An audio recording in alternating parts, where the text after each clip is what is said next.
bénédiction de l'Éternel. J'aimerais ce matin partager avec vous plusieurs portions des Écritures et des pensées qui sont montées dans mon cœur concernant le message de ce temps. Mais j'aimerais rappeler et prophétiser encore à une vie que le Seigneur est sur le point de te bénir. Il te bénira dans la ville, il te bénira dans les champs. Pendant que nous étions en train de prier, j'ai vu un mouvement, dis avec moi mouvement. Et je sais que Dieu va opérer un mouvement dans la vie d'une personne. Je ne sais pas de qui il s'agit, mais j'ai vu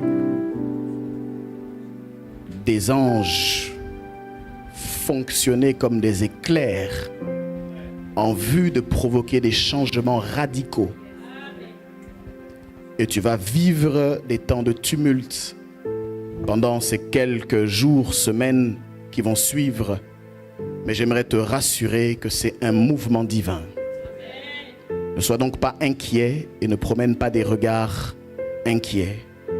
Comprends simplement qu'il y a un mouvement qui s'effectue dans ta vie.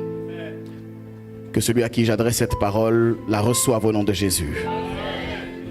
Mais Dieu te bénisse et que Dieu te garde. Alléluia.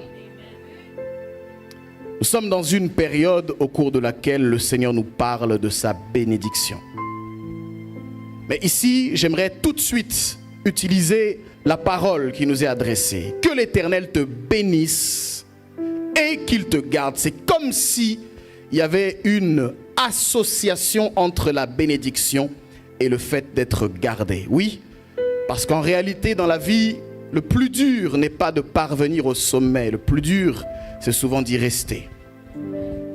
On peut avoir accès à un endroit, mais avoir accès, c'est une chose.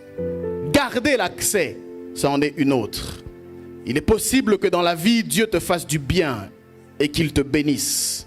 C'est bien d'être béni. Tu peux être béni par des enfants, mais il faudra encore que Dieu garde tes enfants. Tu peux être béni par un mariage, mais tu auras la responsabilité de le garder. Tu peux être heureux et dire « j'ai obtenu mon permis de conduire ». C'est une chose de l'avoir, mais c'est une autre chose de le garder. Alléluia.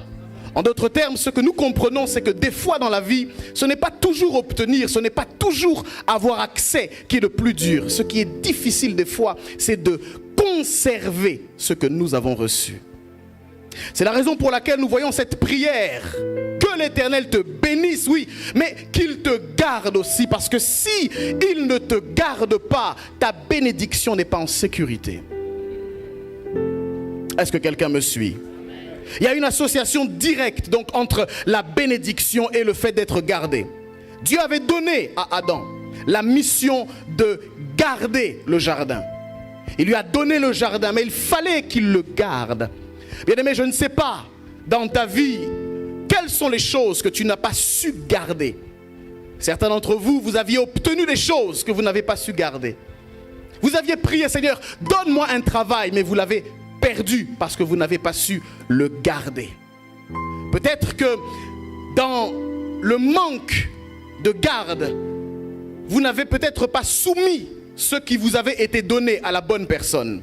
Car dans la vie, quelquefois, nous ne perdons pas toujours à cause de nous. Il arrive des fois que nous perdons à cause des autres. Il arrive des fois que nous perdons parce que nous avons confié la chose qui nous avait été donnée à la mauvaise personne. Il arrive des fois que dans les choses que nous avons reçues, nous avons associé des personnes qui ne devaient pas l'être. Mais tout cela rejoint et tourne autour du champ lexical de la préservation. Je prie que Dieu te préserve. Je prie qu'au-delà de te faire du bien, Dieu te garde. Est-ce que quelqu'un me suit? Que l'Éternel te bénisse et qu'il te garde.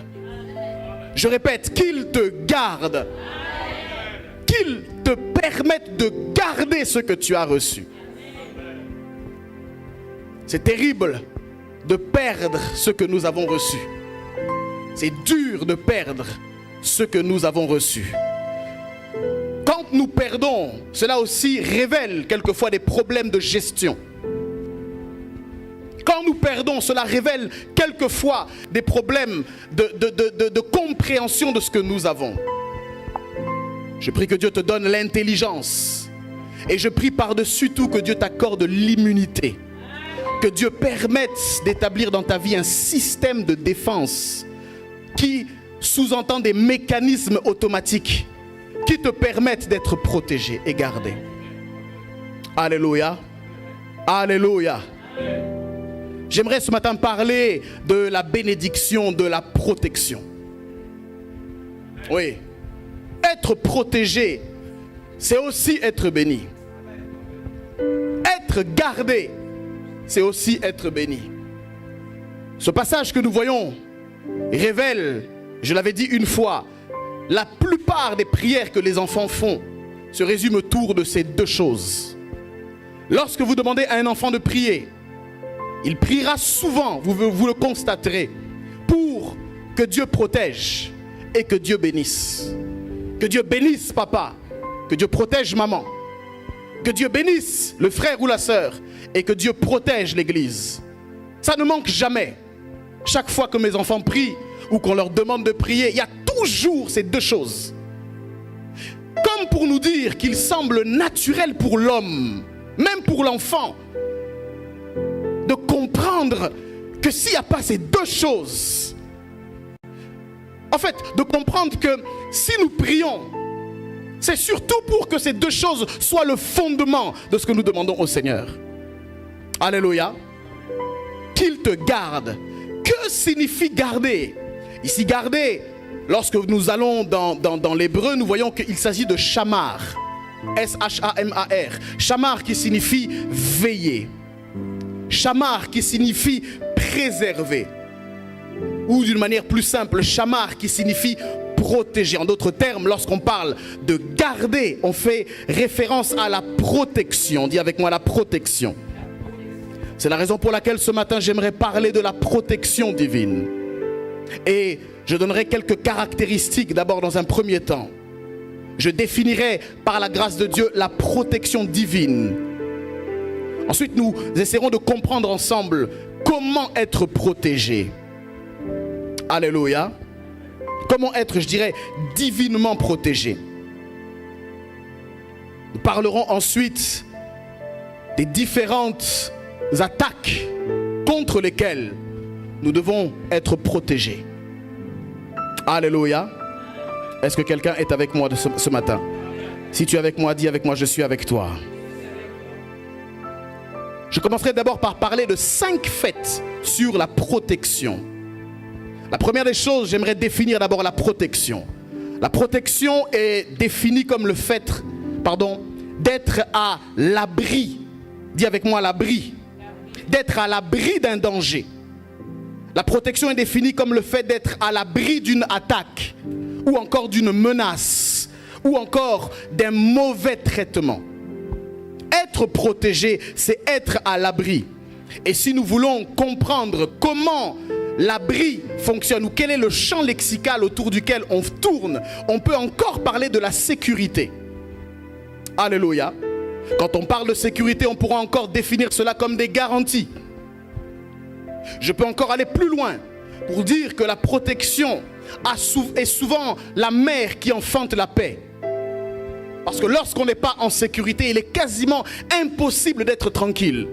Une personne qui se sait en insécurité, une personne qui sait ne pas être protégée contre certaines choses, ne peut pas, lorsqu'elle est confrontée ou lorsque les circonstances se présentent à elle, être dans une attitude où elle n'est pas en garde.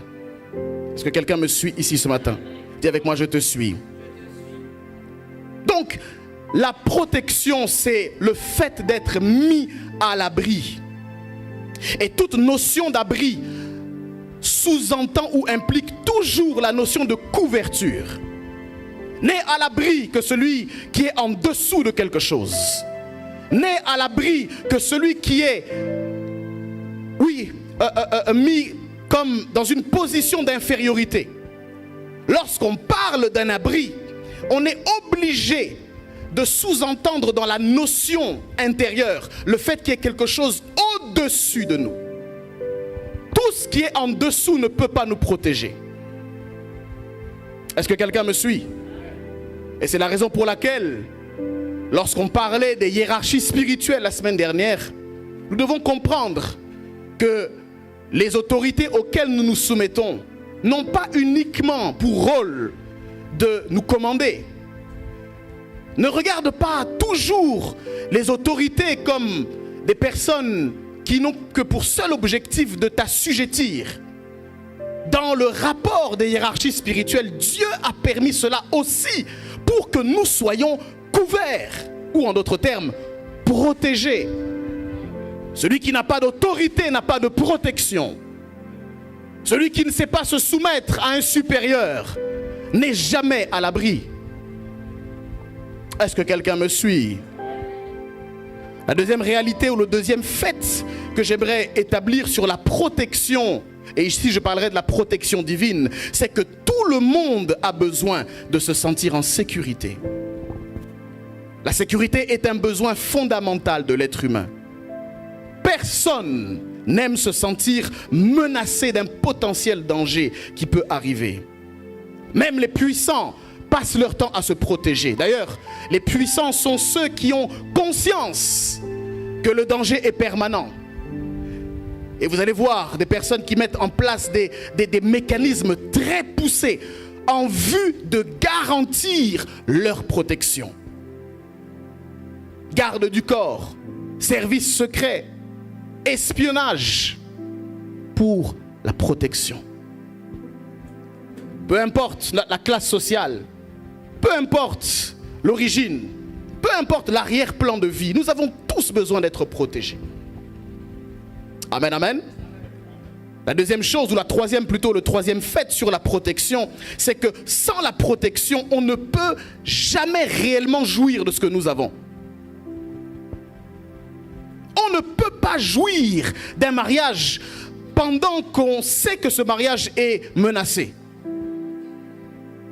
Il est impossible de jouir pleinement d'une bénédiction dont on sait qu'elle est sur un siège éjectable. Comment avoir la tranquillité et la paix du cœur lorsque chaque jour que vous allez au travail, vous êtes potentiellement viré? La protection, la certitude, la garantie amène la tranquillité, amène la stabilité, amène la paix. Et je suis en train de prier que Dieu t'accorde ça dans ta vie. Que tu ne vives plus dans le vagabondage de l'incertitude permanente. Je suis en train de parler à un homme et à une femme. Je prie que Dieu te fasse du bien dans ton mariage. Que tu ne sois plus en train de douter si ton mari t'aime, s'il ne t'aime pas.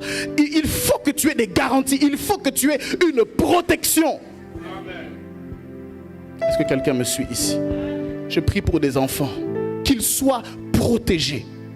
Protégés contre la violence. Protégés contre l'incertitude de la vie. Est-ce que quelqu'un me suit? Quatrième réalité, c'est que la protection, bien-aimé, est le réflexe naturel de toute personne qui aime quelque chose.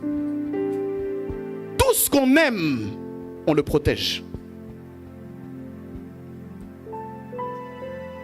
D'ailleurs, l'une des preuves de l'amour, c'est de protéger.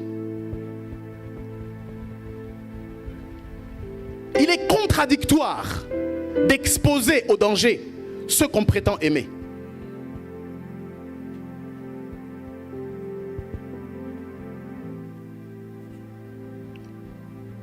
La cinquième réalité ou le cinquième fait sur la protection, c'est que les moyens et la mise en place de la protection varient en fonction de ce qu'on protège. Parce qu'on ne protège pas tout de la même manière. Une boulangerie n'est pas protégée comme une banque. Une épicerie n'est pas protégée comme un parlement. Est-ce que quelqu'un me suit? La protection ou encore le système qui est mis en place autour varie toujours en fonction de la valeur de ce qu'on protège. Parce qu'on ne protège souvent que ce qu'on n'est pas prêt à perdre. Je prie que cette protection soit ton partage. Donne un bon amen avec moi. Alors j'aimerais bien aimer qu'on parle de la protection divine. Et dis avec moi la protection divine. Je parlerai de 3 grandes choses concernant la protection divine. Premièrement, c'est que la protection divine, c'est être à l'abri, certes, mais c'est être à l'abri de manière surnaturelle d'un danger. Est-ce que quelqu'un me suit? Dans la protection divine, il y a un aspect surnaturel. Il y a des données qu'on ne maîtrise pas totalement de façon rationnelle. Dieu protège, certes, mais Dieu protège de manière surnaturelle. Dieu protège comme personne ne peut protéger. C'est la raison pour laquelle la Bible déclare que si l'Éternel ne bâtit, celui qui bâtit, bâtit en vain. Pourquoi? Parce qu'il n'y a dans la protection divine que lui qui peut réellement couvrir comme personne d'autre. Tu peux avoir toute la protection de l'ONU, des États généraux, mais sans pour autant être protégé d'une maladie. Tu peux avoir tout le système des gardes du corps, mais ne pas être protégé d'une attaque cardiaque. Bien aimé, il y a des choses que les hommes ne peuvent pas faire. Il y a des choses que les services secrets ne pourront pas faire. Il y a des choses que l'argent ne pourra pas acheter. Tu pourras acheter une montre, mais tu ne pourras pas acheter le temps. Bien aimé, il y a des choses que Dieu seul pourra faire. Et c'est ce pourquoi je suis en train de prier pour ta vie. Que Dieu te protège au-delà des capacités humaines. Qui a dit amen bien ici? Dans Exode 8, au verset 18, nous voyons Dieu faire une protection particulière. J'aimerais qu'on lise ce texte qui est puissant. Exode 8, verset 18. Est-ce que tu es avec moi ce matin? Regardons ensemble ce que les Écritures disent. Il est écrit: mais en ce jour-là, je distinguerai, dis avec moi la distinction, je distinguerai le pays de Gozen où habite mon peuple. Et là, il n'y aura point de mouche, afin que tu saches que moi, l'Éternel, je suis au milieu de ce pays. Dans Exode chapitre 9, au verset 26, qui est le chapitre suivant, nous voyons que Dieu va étendre sa protection. Regardons ce qui est écrit ensemble dans ce passage merveilleux.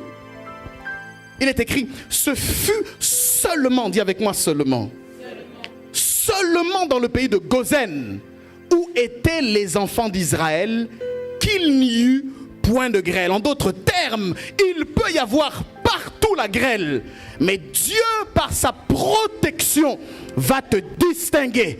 Et chez toi, il est écrit dans le verset qu'on a lu avant: là, il n'y aura point de mouche, il n'y aura point de grêle.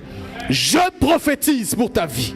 Et je prophétise en tant que serviteur de Dieu que la protection divine va te distinguer des autres. Tu ne seras pas touché par ce par quoi les autres seront touchés, parce que tu mettras ta confiance en l'Éternel. Je le déclare sur ta vie: sois protégé au nom de Jésus de façon surnaturelle.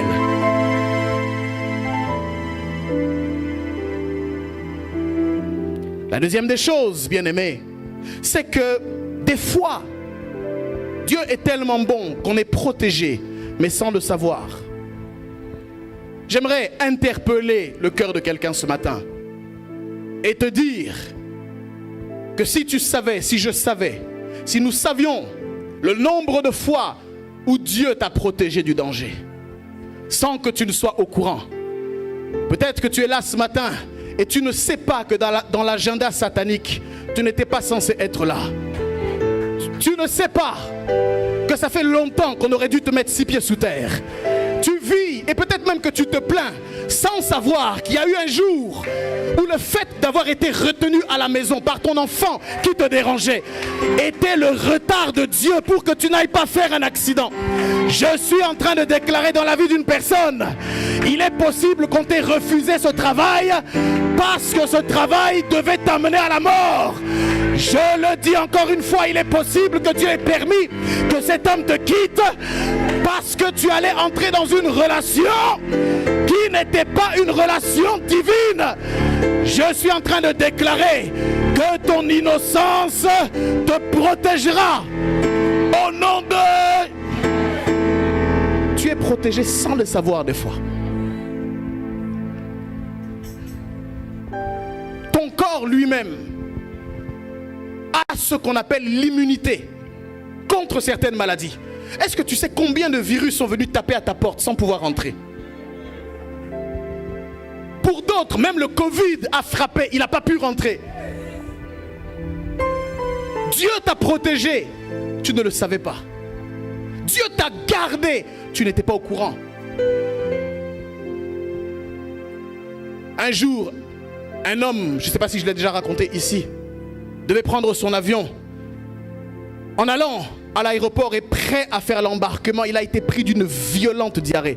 Si bien qu'il a dû faire demi-tour, aller aux toilettes et faire ce qu'il avait à faire. Il restait encore un peu de temps, il se levait rapidement sans presque même s'essuyer. Il est reparti pour prendre l'avion, la diarrhée l'a repris.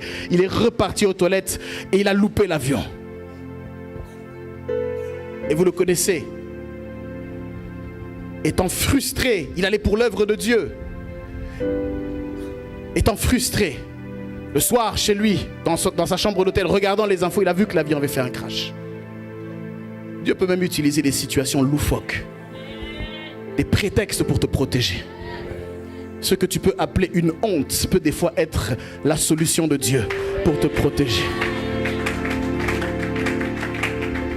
Que Dieu te protège. C'est pourquoi la Bible déclare que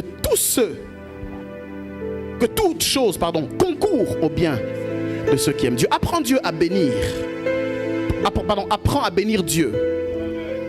Même pour des fois les quelques frustrations que tu peux rencontrer. Apprends à rendre grâce au Seigneur pour les déconvenus qui peuvent arriver dans ta vie. Tu ne sais pas ce que tu as loupé de mal. Tu ne sais pas que c'est peut-être la seule façon, c'était peut-être la seule manière pour Dieu de te retenir. Est-ce que quelqu'un me suit? Moïse, étant bébé, ne savait pas qu'il y avait une loi qui était décrétée dans tout son territoire afin que tout mâle de moins de 2 ans soit tué. Moïse n'était pas au courant. Il a été protégé sans le savoir. Il a été protégé sans être au courant.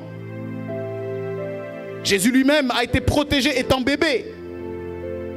Est-ce que quelqu'un me suit? Le psaume chapitre 7 verset 16 déclare une chose concernant ceux qui veulent notre chute. Il est écrit, celui qui veut notre chute, il ouvre une fosse, il la creuse et il tombe dans la fosse qu'il a faite. Que Dieu permette que tous ceux qui creusent secrètement ta fosse tombent eux-mêmes dans la fosse qu'ils sont en train de faire. Je déclare qu'ils tombent eux-mêmes dans la fosse qu'ils sont en train de faire. Tu n'as pas besoin d'être au courant qu'ils creusent. Que Dieu ne t'informe que du fait qu'ils soient eux-mêmes tombés. Tu apprendras qu'un tel est tombé. Tu apprendras qu'un autre est tombé. Tu ne seras pas au courant que c'est à cause de toi que Dieu l'a fait tomber. Je le déclare, même si tu n'es pas au courant, la protection surnaturelle de Dieu n'a pas besoin de ta permission pour agir dans le secret. Elle agira au nom de Jésus.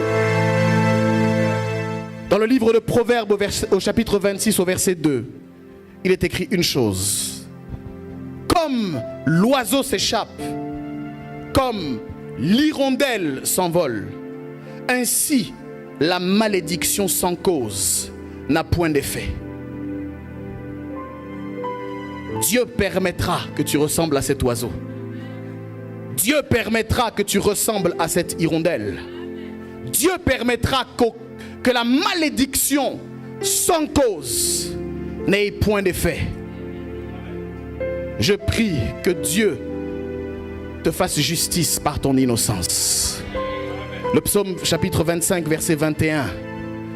Le psalmiste dit quelque chose de très fort. Il prie en disant que l'innocence et la droiture me protègent quand je mets en toi mon espérance. Que la grâce de l'innocence soit ton partage, bien-aimé. On voit que la protection qu'évoque le psalmiste, c'est le chapitre 25 au verset 21.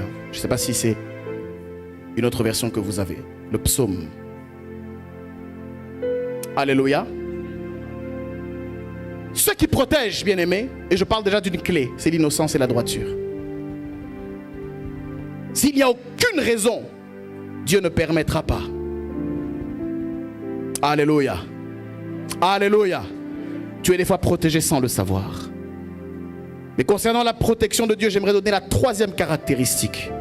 C'est que des fois la protection est spectaculaire.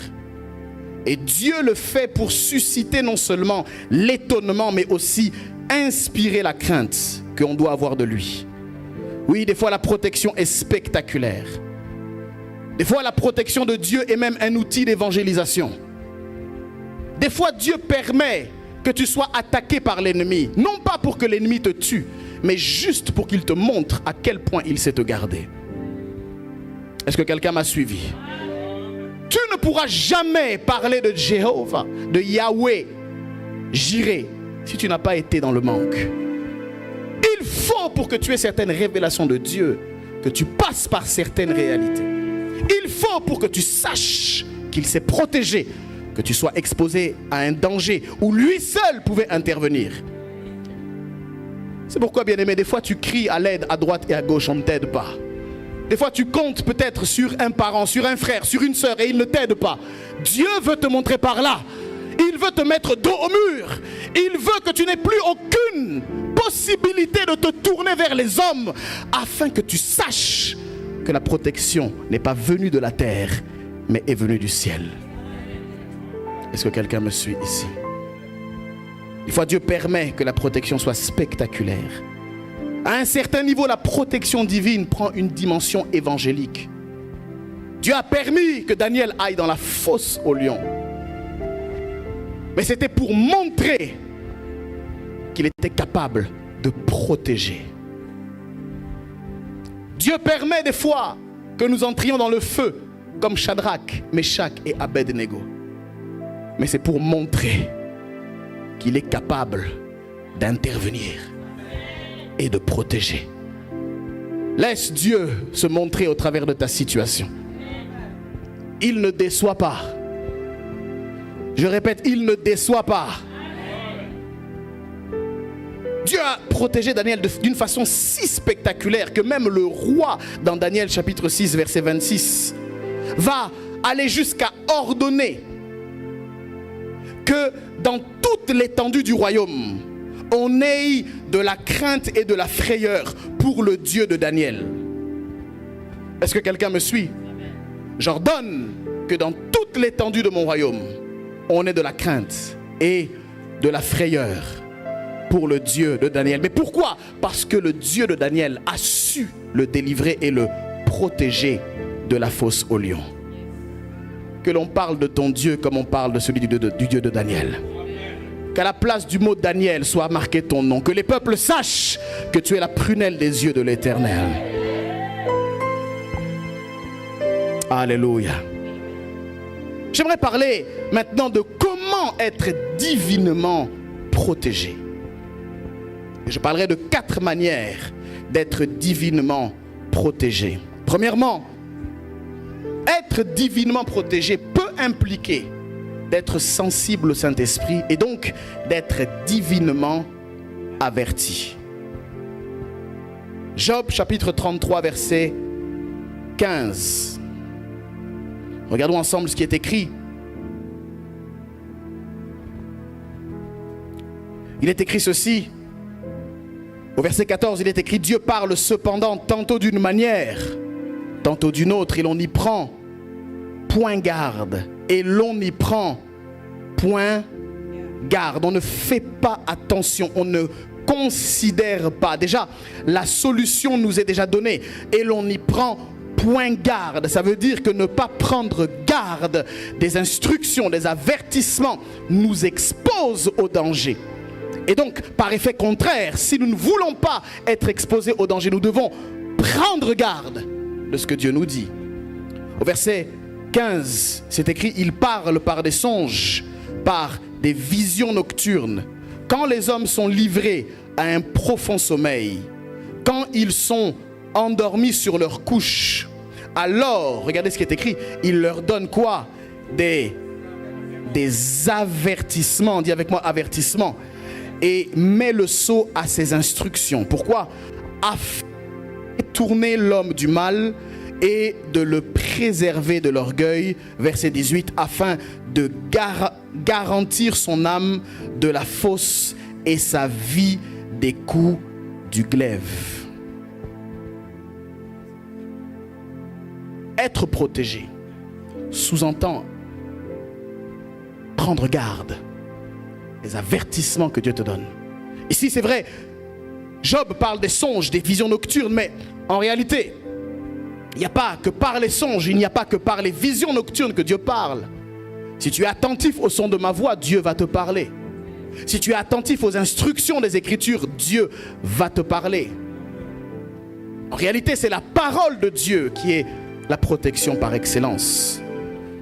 Dans Luc, ou plutôt dans Matthieu chapitre 2 au verset 12, puis ensuite au verset 22, mais on va prendre d'abord le verset 12.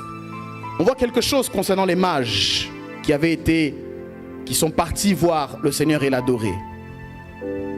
Il est écrit ceci, Matthieu chapitre 2 verset 12. On voit qu'ils ont été divinement avertis. Dis avec moi, divinement avertis. Divinement avertis de ne pas retourner vers Hérode. Ils regagnèrent leur pays par un autre chemin. Au verset 22, nous voyons encore qu'il est écrit ceci. Ayant appris qu'Archélaüs régnait sur la Judée à la place d'Hérode, son père, il craignit de s'y rendre. Et on dit que Joseph fut divinement averti. Est-ce que tu peux le dire avec moi? Il fut divinement averti en songe. Il se retira dans le territoire de la Galilée. Dieu avertit. Dieu parle. Dieu met en garde. Le Seigneur fait ces choses pour que nous soyons protégés. Oui, parce que dans le cadre de la protection, Dieu cherche aussi, dans certains cas de figure, notre collaboration. Dieu le fait pour que tu adhères à sa protection. Il le fait pour ne pas qu'il t'arrive du mal. Il le fait pour que tu sois préservé. Alléluia. La deuxième chose concernant la protection divine, comment être protégé divinement, c'est en marchant dans la sagesse. Dis avec moi la sagesse. Matthieu chapitre 10 verset 16. Il est écrit ceci. Voici, je vous envoie comme des brebis au milieu des loups. Soyez donc prudents. Dis avec moi la prudence. Soyez donc prudents comme les serpents et simples comme les colombes. Jésus est conscient qu'il envoie ses disciples dans des zones de danger. Il est conscient qu'il les envoie dans des zones de menaces, dans des zones de tribulation, dans des zones de persécution. Il leur donne des avertissements et il leur explique comment ils peuvent éviter le danger. En étant prudents comme les serpents et simples comme les colombes. Amen. Spiritualité ne signifie pas naïveté. Spiritualité ne signifie pas stupidité. Bien aimé, il faut être sage. Il y a même des cas de figure où le Seigneur lui-même nous dit que si vous êtes persécuté dans une ville, des fois la solution ce n'est pas de confronter, c'est de fuir dans une autre. Soyez sages. Je prie que le Seigneur t'accorde la sagesse.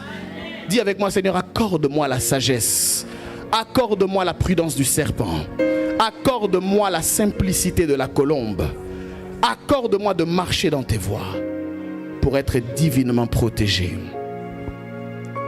Troisième chose, ou troisième manière d'être divinement protégé, c'est en marchant dans sa mission. Alléluia. Il y a une puissance extraordinaire.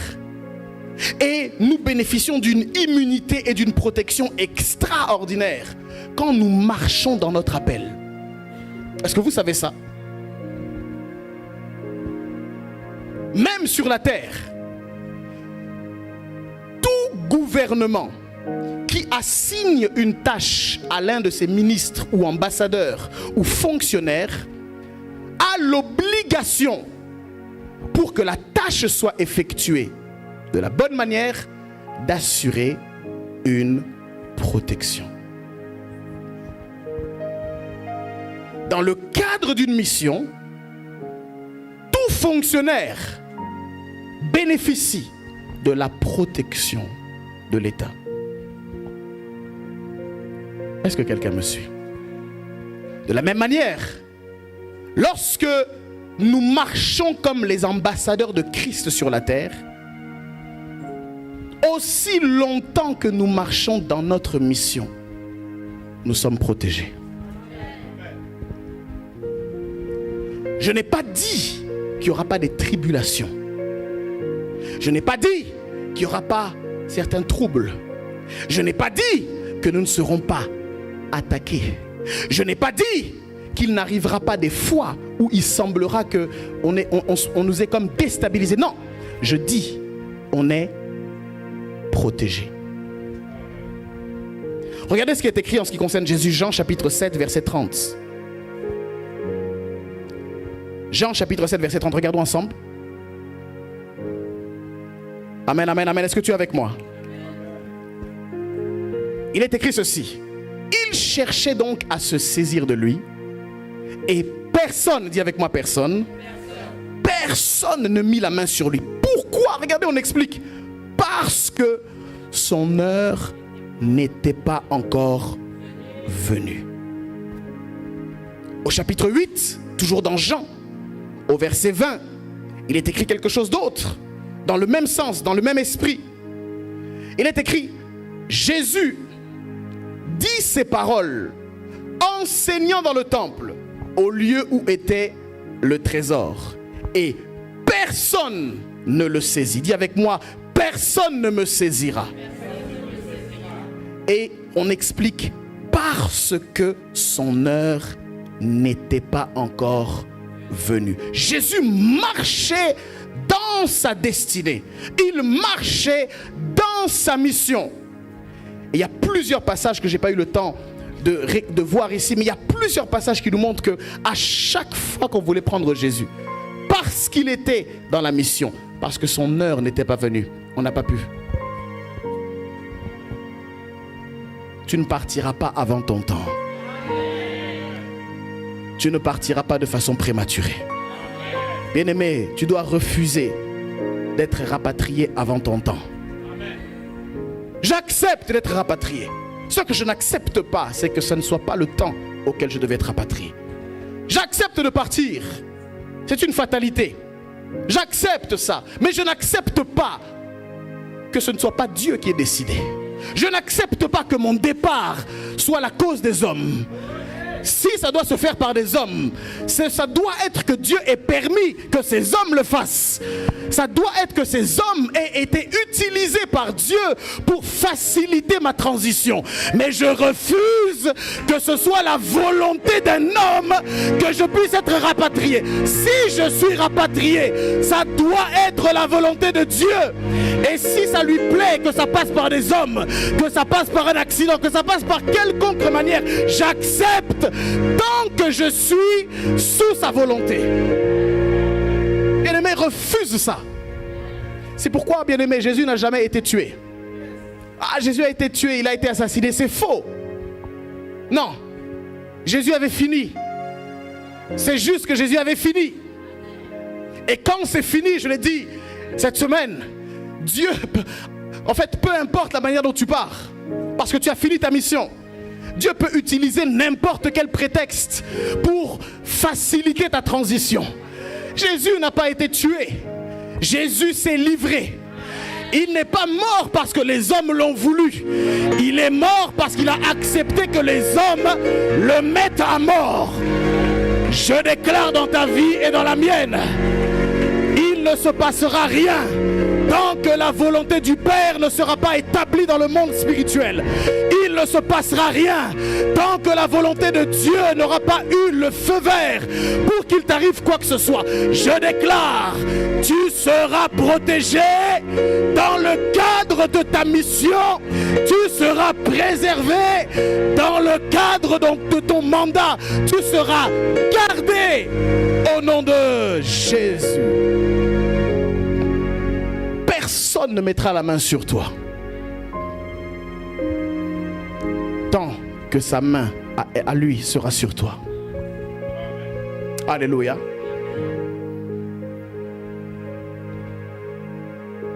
Seigneur, accorde-nous de rester dans notre mission. Quatrième manière d'être protégé divinement, c'est en communion régulièrement par la Sainte Seine. Dis avec moi la Sainte Seine. Dans Exode au chapitre 12, au verset 23, nous voyons l'initiation de ce qu'on appelle la Pâque, ou le fait de passer par-dessus. Il est écrit: quand l'Éternel passera pour frapper l'Égypte et verra le sang sur le linteau et sur les deux poteaux, l'Éternel passera par-dessus la porte. En d'autres versions, on dit le destructeur, celui que Dieu a permis de détruire, passera par-dessus la porte et il ne permettra pas au destructeur d'entrer dans vos maisons pour frapper. Ce qui marque une compréhension concernant la Sainte Seine. Jésus n'a pas juste institué la Sainte Seine pour que nous fassions religieusement une liturgie. La Sainte Seine n'a pas uniquement un but symbolique et religieux. La Sainte Seine a aussi une fonction protectrice. Ici, nous voyons que partout où il y avait le sang, partout où avait été consommé l'agneau, consommé le pain et le vin, partout, le destructeur passait au-dessus. Et il dit à ses disciples: faites ceci en mémoire de moi toutes les fois.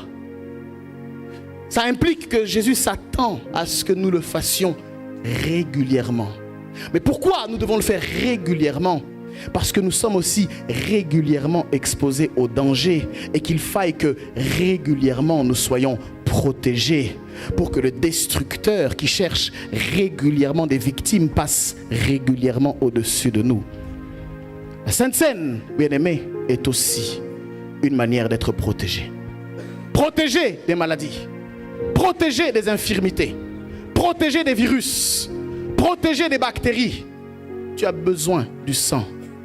Parce que le sang est une protection. Tu as besoin du sang parce que le sang est une couverture. Tu as besoin du sang parce que le sang c'est la vie. Et pour qu'une vie soit protégée, il faut qu'une autre vie couvre cette vie. Est-ce que quelqu'un me suit? Dis avec moi la Sainte Seine. Maintenant, bien aimé, j'aimerais dire que le grand principe, retiens bien ceci et écris-le. Le grand principe concernant la protection divine, ça reste de comprendre que la protection ne se trouve que dans sa volonté. Dis avec moi, la protection se trouve dans la volonté parfaite de Dieu. Dis encore à ton voisin, la protection, ou encore la protection divine, se trouve dans la volonté parfaite de Dieu. Dis encore à un autre voisin, la protection divine ne se trouve que dans la volonté parfaite de Dieu. Il est écrit dans le psaume 34 au verset 8 que l'ange de l'Éternel campe autour de ceux qui le craignent et il les arrache au danger. Est-ce que nous suivons ensemble? Est-ce que tu es avec moi cet après-midi? L'ange de l'Éternel campe autour de ceux qui le craignent et il les arrache au danger. Ce qui signifie que l'ange de l'Éternel, par opposition, ne campe pas autour de ceux qui ne craignent pas l'Éternel. Est-ce que quelqu'un me suit? C'est aussi simple que ça. La crainte de Dieu est une protection. La crainte de Dieu garantit une sécurité. La crainte de Dieu permet à l'ange de l'Éternel de camper autour de ceux qui le craignent. Ça veut dire que lorsque nous ne craignons pas Dieu ou que nous ne marchons pas dans la crainte de Dieu, Dieu n'est aussi pas obligé de garantir sa protection.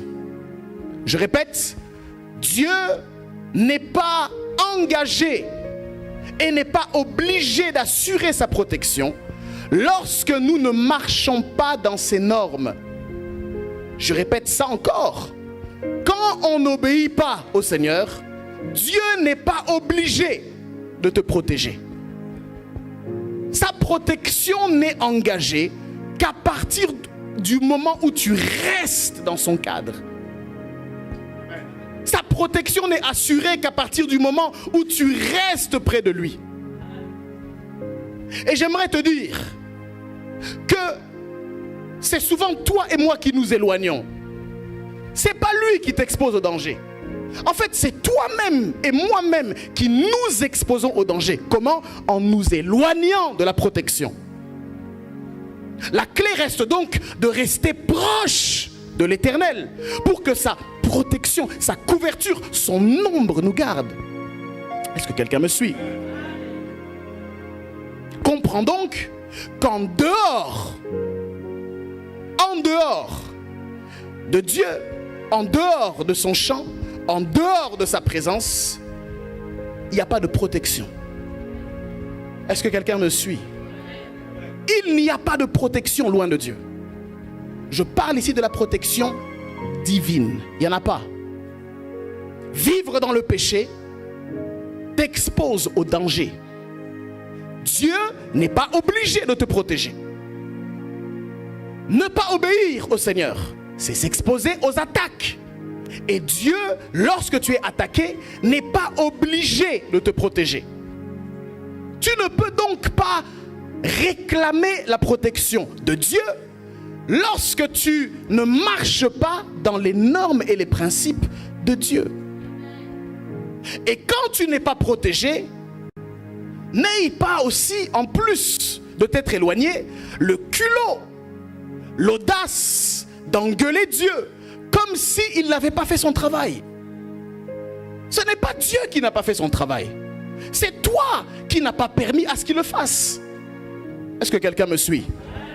J'aimerais amener quelqu'un à comprendre que même lorsque tu as été ou tu as semblé être protégé, tout en étant loin de Dieu, je t'informe qu'en réalité tu n'avais pas été protégé. Parce que loin de Dieu, la protection n'existe pas. Par contre, loin de Dieu, Dieu peut avoir pitié de toi.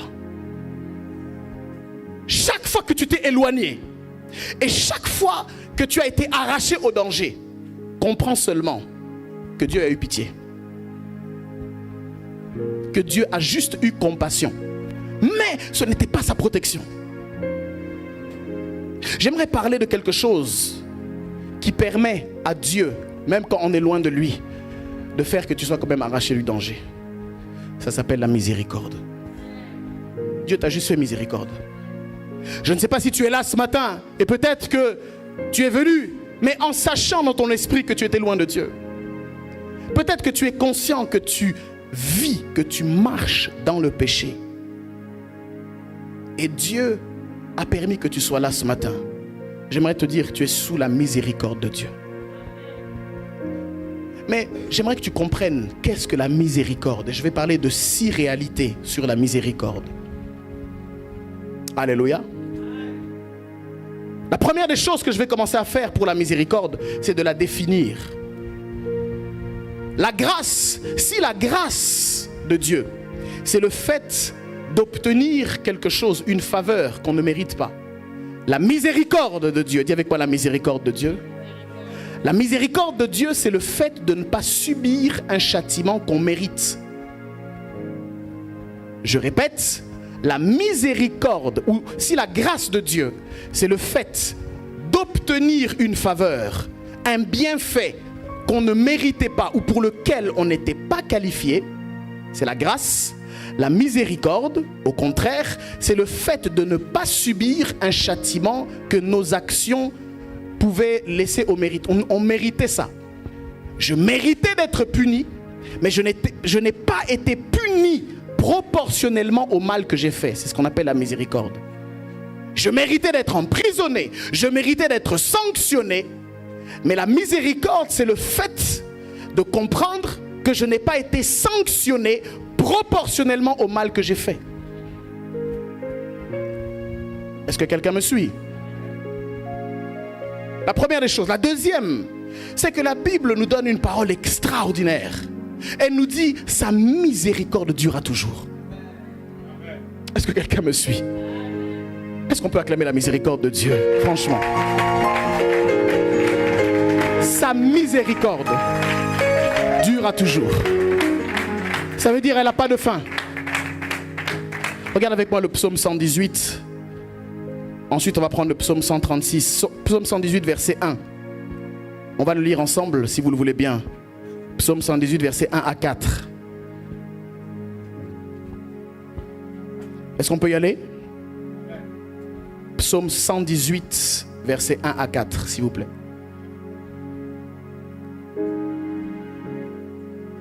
On peut y aller? 1, 2, 3, allons-y. 1. Yes. Oui. Oui. Car sa miséricorde durera. Psaume 136, versets 1 à 6, on va le lire ensemble.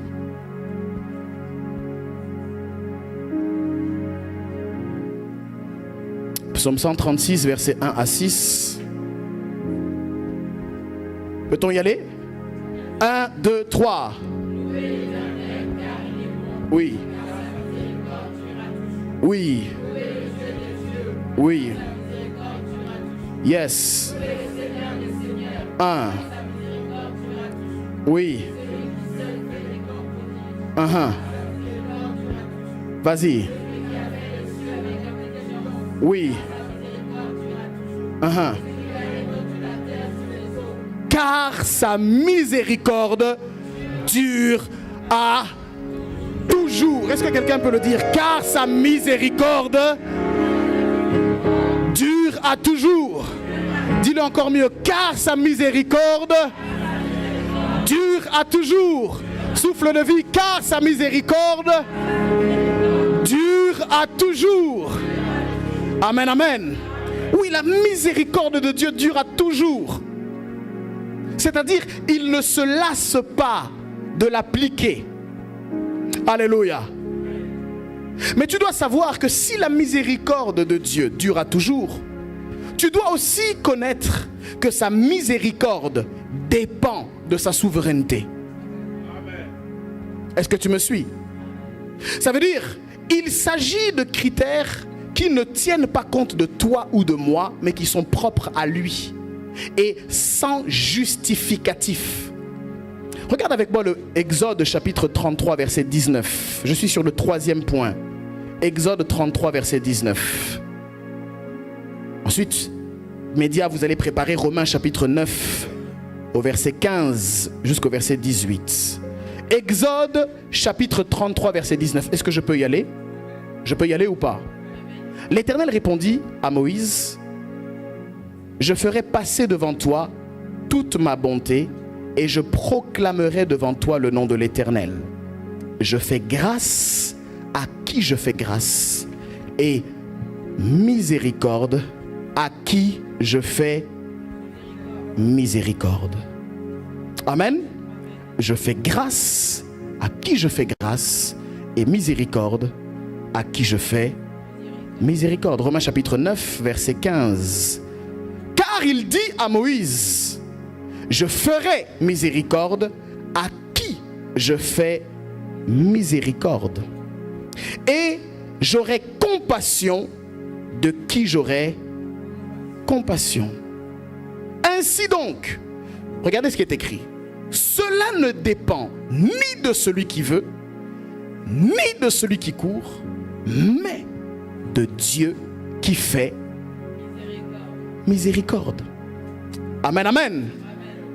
Ce qui nous emmène au quatrième point, c'est que l'application de la miséricorde de Dieu est un sujet dont il est lui seul le souverain.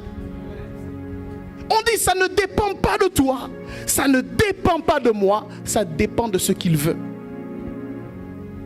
Et comme sa miséricorde dépend de lui, tu ne peux pas, quand on marche à l'extérieur de sa volonté, tu ne peux pas réclamer que cette miséricorde-là soit toujours sur toi. Parce que Dieu peut décider qu'il l'enlève. Dieu peut choisir de ne pas l'appliquer. Est-ce que quelqu'un me suit?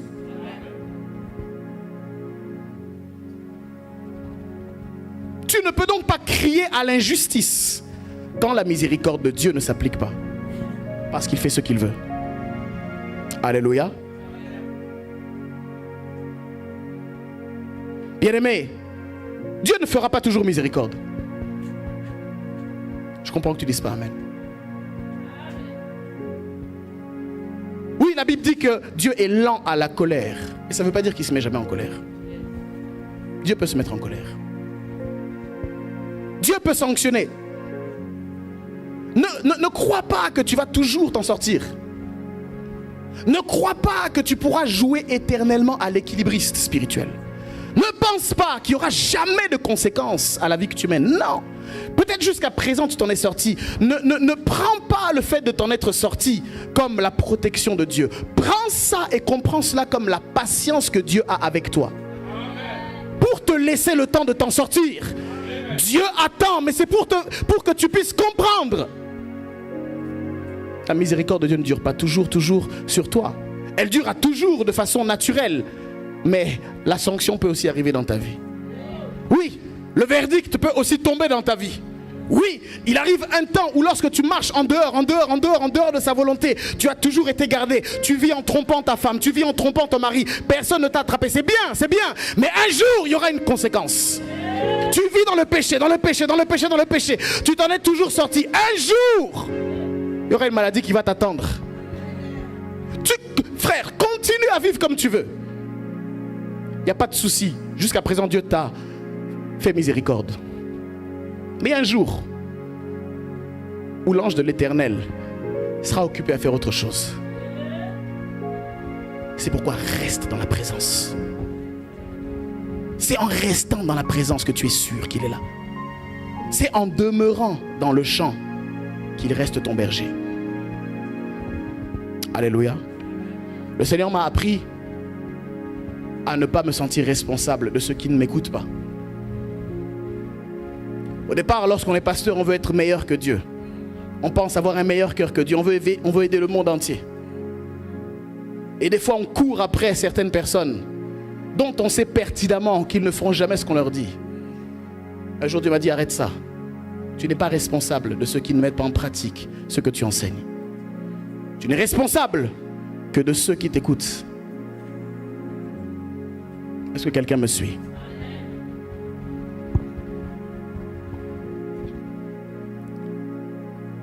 Je finirai par donner 3 attaques majeures et leurs remèdes contre la bénédiction. Il y a 3 attaques où, parce qu'on a dit tout à l'heure que protéger, c'est de mettre à l'abri d'une attaque, d'un danger, d'un mauvais traitement, d'une menace. C'est ce que signifie protéger. Alors, contre quoi la bénédiction a-t-elle besoin d'être protégée? Je parlerai de 3 types d'attaques fréquentes contre la bénédiction et nous finirons notre message ici. Est-ce que tu es toujours avec moi? Amen, amen. 3 types d'attaques contre la bénédiction. La première attaque dont tu dois être conscient qui agit contre la bénédiction, c'est la jalousie. La jalousie. Lorsque Dieu te bénit, tu dois être conscient que l'une des attaques dont tu vas être le sujet, c'est la jalousie. Dis avec moi la jalousie. Tu vas être exposé à cela. Des fois, tu seras conscient. Mais sache que la plupart du temps, tu ne seras pas conscient qu'on te jalouse. Et j'aimerais d'abord commencer par parler de ça. Souvent, la jalousie naît d'un sentiment d'injustice. Pourquoi lui et pas moi? Pourquoi il arrive à obtenir facilement ce que moi je galère à ne même pas avoir obtenu? Pourquoi ça semble si facile pour X d'arriver là où ça fait des années que j'essaye sans pour autant toucher? C'est injuste. Pourquoi lui et pas moi? Jalousie. Il y a des personnes qui te regardent et qui te jalousent. Tu dois le savoir. Et je parle ici de tout le monde. Je l'ai expliqué. Ce que toi tu appelles des fois un cauchemar, c'est un rêve pour quelqu'un d'autre. La vie dont tu te plains aujourd'hui est la poursuite de quelqu'un. Il te regarde. Toi tu pleures. Mais lui, il rêverait d'être ce que tu es. Il rêverait d'avoir ce que tu as. Mais tu n'es pas conscient de ça. Et la jalousie est là. Tu n'as peut-être pas grand-chose. Tu vis peut-être très modestement. Mais au moins tu as un foyer stable. Est-ce que tu sais qu'il y en a qui sont avec beaucoup de moyens qui jalousent la stabilité de ton foyer? Est-ce que tu sais qu'il a peut-être un bon contrat dans une bonne entreprise, mais il ne sait pas gérer ses enfants? Quand il te regarde, quand il voit l'harmonie que tu as avec tes enfants, quand il voit comment tu les as éduqués, est-ce que tu sais qu'il te jalouse en secret? Tu ne le sais pas. Ouais. Toi tu le regardes, tu penses qu'il a tout ce qu'il veut, mais en secret il voit la paix intérieure que tu as, une paix que lui n'a pas. Tu ne sais pas qu'il te jalouse. Tu seras étonné de savoir des fois que même un tel me jalouse. Même lui, mais qu'est-ce que j'ai? Des fois tu vas t'interroger, qu'est-ce que je fais envie de? Je fais envie par rapport à quoi? Quand je me regarde, je vois de l'insignifiance, je vois un manque de confiance, je galère avec mes comptes en banque, les découverts répétitifs, les rejets bancaires. Et un tel te regarde avec un œil de pourquoi lui et pourquoi pas moi? Qu'est-ce qu'il a fait de plus? Ça veut rien dire. Chaque fois qu'il te voit accomplir quelque chose, ça veut rien dire. Il te jalouse. Pourquoi lui? Pourquoi seulement cette femme-là? Mais ils ont rien du tout. Pourquoi c'est seulement ses enfants qui se marient? Pourquoi ce soit seulement ses enfants qui marchent dans la... Pourquoi tu ne sais pas que ta bénédiction, ce que toi tu méprises, quelqu'un d'autre convoite ça? Premier ennemi, la jalousie. Et dans cette jalousie, la jalousie invite toujours d'autres esprits. Quand la jalousie naît dans le cœur d'une personne, très souvent elle appelle l'esprit de compétition. Très souvent l'esprit de compétition appelle l'esprit de comparaison. Très souvent la comparaison amène les complexes qui se développent, soit d'infériorité, soit de supériorité, mais des complexes. L'envie, la convoitise intérieure. Et la jalousie est souvent la base d'une des trois choses que le diable fait dans la vie des hommes. Dans Jean chapitre 10, je crois verset 9 et verset 10, Jésus dit: l'ennemi ne vient que pour dérober, égorger et détruire. Lorsqu'une personne est jalouse, l'un de ses objectifs sera toujours de chercher à te voler ce qui est à toi, parce qu'elle sait qu'elle ne l'a pas et qu'elle ne l'a jamais eu. Elle voudra donc voler. Les jaloux ont souvent la graine des voleurs. Ils veulent voler ta paix. Elle veut voler ton mari. Il veut voler ta femme.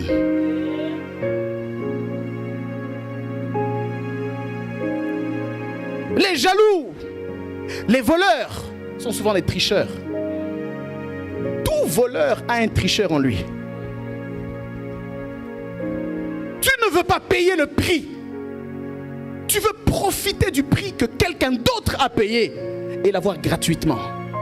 Tricheur. Et je dirais même tricheur lâche. Parce que tu le fais en secret. pour que personne ne te voie, pour que personne ne connaisse ton cœur, pour que personne ne sache.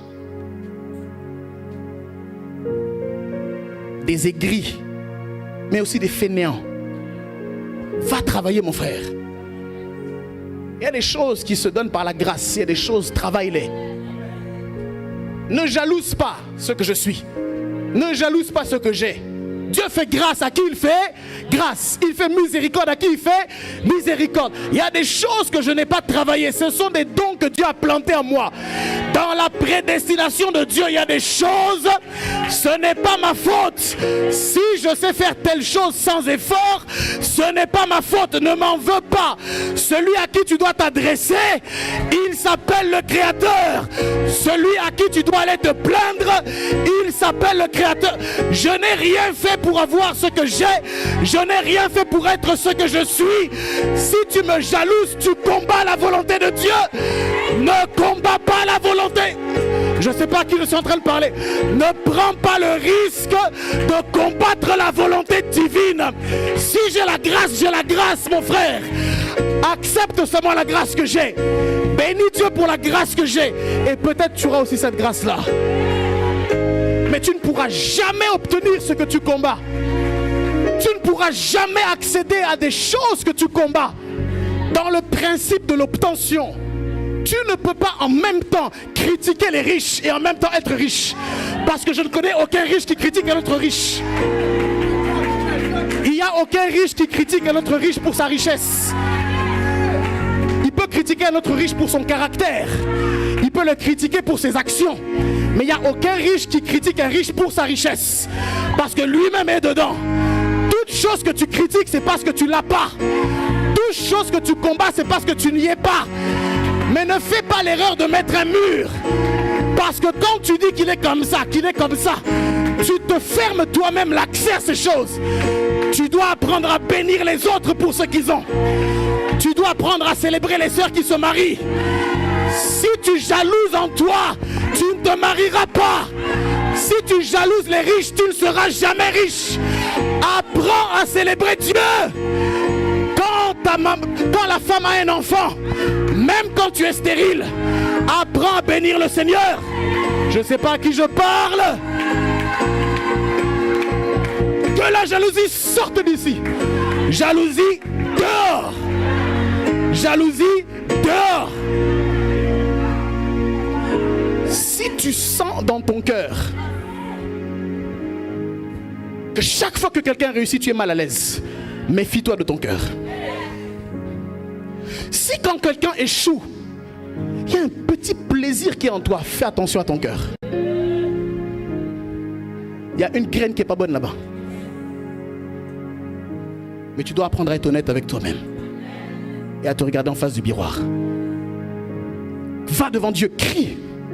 Seigneur, délivre-moi de cette folie. Délivre-moi de cette folie.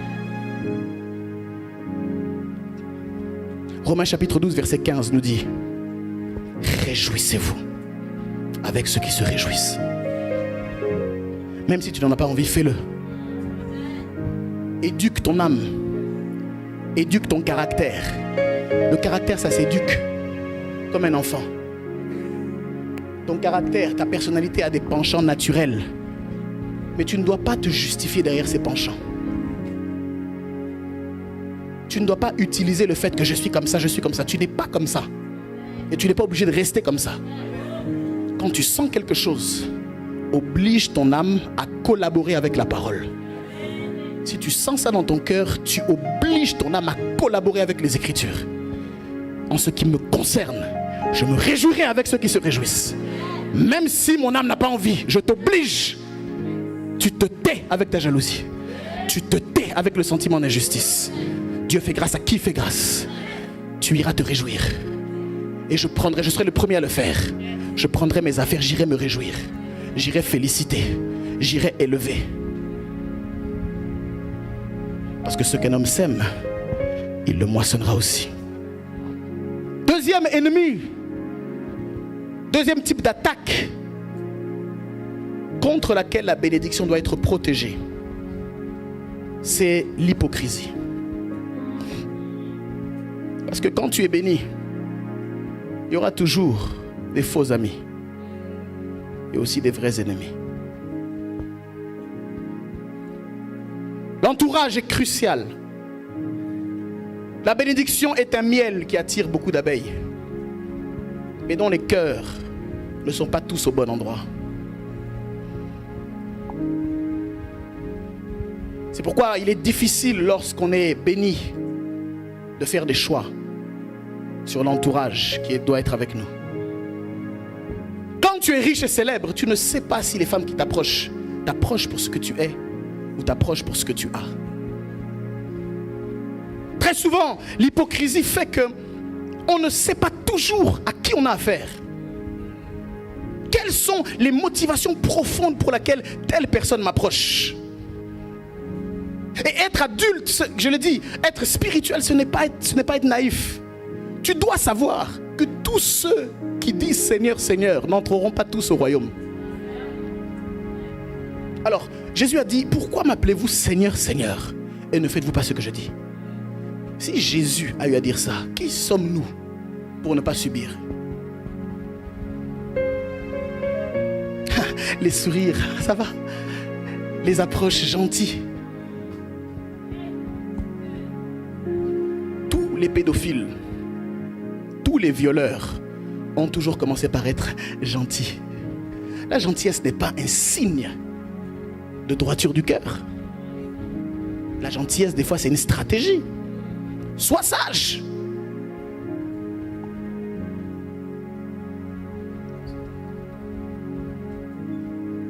Qu'est-ce que je laisse entrer? L'hypocrisie. Par la manipulation. Oh, laisse-moi gérer tes affaires, t'inquiète. Tu devrais faire ceci, tu devrais faire cela. Mais non, il n'y a pas ceci. Il semble même te défendre. Il semble défendre tes intérêts. Mais en fait, il ne défend pas tes intérêts. Il poursuit les siens au travers de toi. Oh, laisse-moi m'occuper de ça. Manipulation. Mensonge. Tromperie. Séduction. Dans 2 Thessaloniciens chapitre 2 verset 10, il est écrit: et avec toutes les séductions, dis avec moi les séductions, avec toutes les séductions de l'iniquité pour ceux qui périssent. Pourquoi? Regarde, la raison est donnée. Parce qu'ils n'ont pas reçu l'amour de la vérité pour être sauvés. Bien-aimé, pour quitter ça, tu dois demander à Dieu l'amour de la vérité. Tu dois aimer la vérité. Et les personnes, quand tu lui dis la vérité, tu deviens son ennemi. Même quand tu essayes de dire ça avec simplicité, tu deviens son ennemi. Préfère qu'on te dise la vérité. Même s'il faut que ça fasse mal. Préfère un homme qui est prêt à ce que vos relations soient tendues à cause de la vérité, plutôt qu'un homme qui ne cherchera qu'à te caresser dans le sens du poil pour garder une relation saine. Bien-aimé, dans une église, tu dois aimer la vérité. Lorsque tu es dans la maison de Dieu, tu vas être bousculé par la vérité. Oh, ça ne te fera pas toujours plaisir. Non, ça ne sera pas toujours facile à entendre, à recevoir, à encaisser. Mais aime ça. Aime que ton pasteur, quelquefois, soit dur. Aime qu'il te dise des vérités crues. Je comprends que certaines ne disent pas amen. Il y a des gens à qui vous ne pouvez pas dire la vérité sans les blesser. Il faut que tu grandisses, mon ami. On n'est plus au niveau des enfants. Il faut que tu apprennes à grandir. Il faut que tu apprennes à encaisser la vérité. Les hypocrites veulent manipuler, veulent éteindre la lumière. Ils veulent étouffer, ils veulent égorger. Alléluia. Le troisième ennemi face à la bénédiction, c'est la haine. Il y a des gens qui te regardent et qui développent une haine vis-à-vis de ta personne. Une haine très souvent injustifiée. Ils te haïssent de manière graduelle. Il te regarde, il convoite ce que tu as. Non seulement il convoite ce que tu as, il est hypocrite avec toi. Mais en plus de ça, il est en train de nourrir une haine. Tout ça parce que il estime que sa lumière à lui est éteinte par ta lumière à toi. Il s'imagine que dans la vie, il n'est pas conscient qu'on peut tous briller. Il n'est pas conscient qu'on peut tous avoir nos grâces et fonctionner dans notre appel. Chaque fois que quelqu'un d'autre brille, il s'imagine qu'on lui fait de l'ombre. Tu le déranges par l'attention que tu attires sur toi. Tu le déranges par les compliments et les éloges qui te sont faits à toi et pas à lui. Et tu le déranges par le bien que les gens témoignent de toi et ne témoignent pas de lui. Et toute personne qui est animée de cet esprit va inévitablement construire des schémas en vue de la destruction. Il voudra détruire ce que tu as. Avec tout ce que tu as, il voudra ravager. Il voudra détruire ta réputation. Il voudra salir ton témoignage. Généralement, ce genre de personnes, lorsqu'il t'arrive un temps de turbulence, sont les premières qui sortent de l'ombre pour dire « je le savais ». Depuis le début, j'avais senti. Depuis quel début? Ce n'est pas que tu le savais. En fait, tu ne le savais pas. Tu l'attendais. Tu espérais secrètement que ça arrive. Pour que quand ça arrive, tu puisses dire « je le savais ». Mais pourquoi pendant tout ce temps-là, tu n'as pas prié pour moi? Pourquoi pendant tout ce temps-là, tu n'as pas parlé? Pourquoi pendant tout ce temps-là, tu étais hypocrite? Tu le savais d'où? Tu le savais de quand? Et en le sachant, qu'as-tu fait?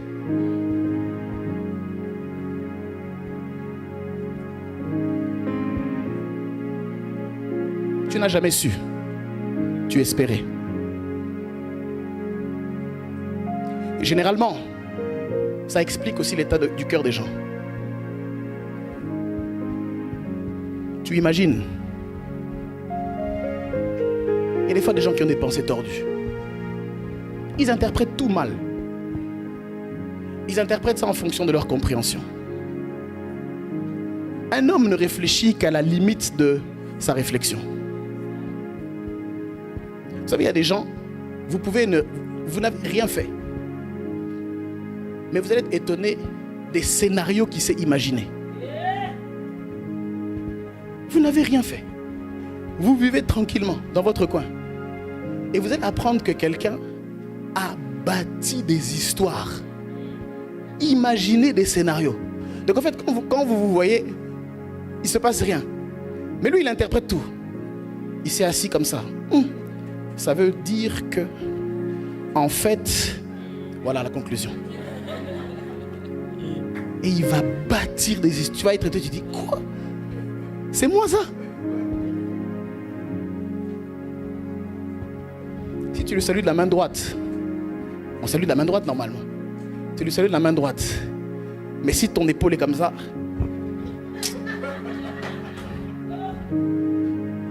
tu lèves la main. Arrêt sur image, regardez les 5 doigts. Regardez les lignes. C'est un occultiste. Vous savez, c'est difficile, hein, des fois. Dans la vie, des fois, c'est difficile. Une fois, j'ai eu à vouloir raisonner une telle personne. Je parlais avec lui, et puis j'ai compris qu'en fait, il était fou. J'ai compris que ça servait à rien, rien. Ça servait à rien. Non, c'est vrai. Il y a des, même dans l'église, il y a vraiment des personnages étranges. Vraiment. Vraiment, il faut que Dieu guérisse les têtes des gens aussi. Pas seulement, il y a les cœurs, mais aussi les têtes. Parce que je l'ai dit, je le redis, il y a des gens qui ont un bon cœur, mais une mauvaise tête. Il y a des gens qui ont une bonne tête, mais un très mauvais cœur. Il faut que tu aies un bon cœur et une bonne tête. Je prie que Dieu remette à l'endroit les esprits. Des fois, c'est vrai, c'est pas leur faute. Ils ont été tellement déformés dans la vie que ils voient le monde comme ça.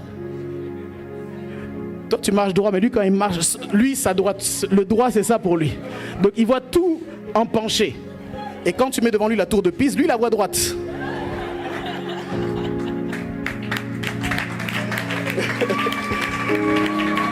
Dieu te ramène à la normale. Qu'il te ramène à l'endroit au nom de...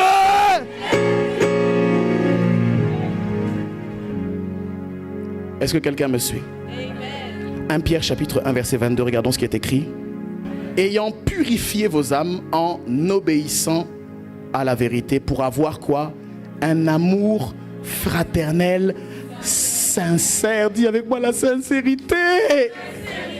Parce qu'il y en a qui ont des amours fraternels faux. Mon frère, ma soeur, convertis-toi vraiment. Sois sincère. Tu n'es pas obligé de vivre avec la haine. Bien-aimé, la haine, ça fatigue.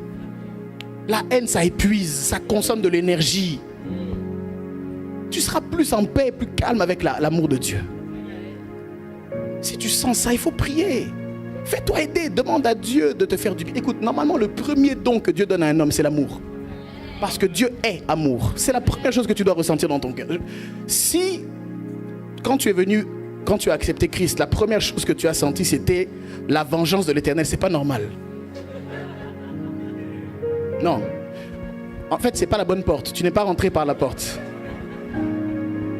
Je dis la vérité. Beaucoup de chrétiens n'entrent pas par la porte. Ou sont mal nés. Ils sont mal nés. Écoute, la porte, c'est l'amour de Dieu. On ne rentre pas dans la vie chrétienne avec la pensée que l'Éternel venge mes ennemis, me frappe. Non, c'est pas la bonne porte. Ça, c'est des épisodes qui viennent après. La première chose qui doit te désarmer, aussi haut que tu peux être, aussi puissant que tu peux être, aussi riche que tu peux être, peu importe d'où tu viens, la première chose qui doit frapper ta vie, c'est l'amour de Dieu. Ce n'est pas normal. Si tu n'as pas connu l'amour, tu n'as pas connu Dieu. Ce n'est pas moi qui le dis, c'est 1 Jean chapitre 5. Tu n'as pas connu Dieu. C'est impossible. On n'entre pas dans la vie chrétienne avec des sentiments de haine, des sentiments de vengeance, des sentiments de revanche sur la vie. Non, c'est pas la bonne porte, mon ami. Tu t'es trompé. On n'entre jamais dans la vie chrétienne avec le combat. On entre toujours avec le repos. Il faut d'abord une révélation de l'amour de Dieu. Car Dieu a tant aimé le monde. Aimé. Dieu est amour. Si tu n'as pas connu l'amour, tu n'as pas connu Dieu. C'est pourquoi je dis, nous sommes dans un temps où Dieu doit restaurer la vraie spiritualité. Et il n'y a pas de véritable spiritualité sans amour. C'est impossible. Monte, descend. Si tu n'as pas l'amour de Dieu, Dieu n'est pas là. Alléluia. Dis avec moi l'amour fraternel sincère. Il rajoute en disant aimez-vous ardemment dans 1 Pierre 1, 22. Aimez-vous ardemment les uns les autres de tout votre cœur. Aimez-vous ardemment. Le remède, frères et sœurs, contre la haine, c'est l'amour de Dieu. Peut-être que tu as eu à subir des choses qui ont développé en toi des sentiments de haine, de destruction. Tu dois prier, demander au Seigneur que ton amour qui a été répandu en moi par le Saint-Esprit m'envahisse, qu'il m'environne, qu'il me remplisse, qu'il me sature. Je veux être saturé de ton amour. Je veux le comprendre, je veux en avoir la révélation. Je veux en expérimenter la puissance. Je veux en faire l'expérience. La puissance persuasive de l'amour de Dieu répandue dans mon cœur. Je veux te connaître, Seigneur. Ça doit être une prière de chaque jour. Ça doit être une poursuite. Lorsque Dieu te révèle son amour, bien-aimé, tu es libre de tout. Parce qu'il n'y a pas de force, il n'y a pas de puissance contre l'amour. Contre l'amour, tu ne peux rien faire.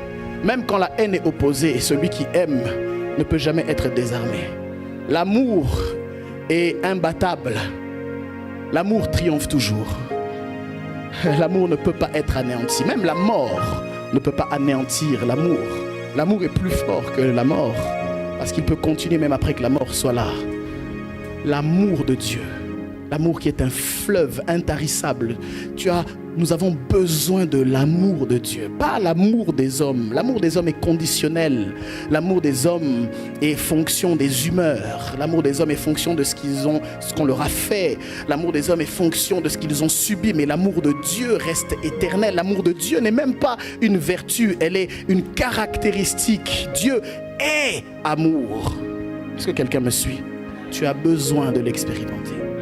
Tu as besoin de le vivre. Et d'ailleurs, pour terminer, tu dois savoir que Dieu veut te bénir juste parce qu'il t'aime.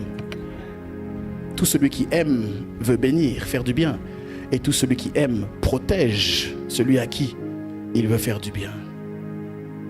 Dis avec moi la protection divine. Que Dieu te protège. Que l'Éternel te bénisse et qu'il te garde. Qu'il te bénisse et qu'il te garde.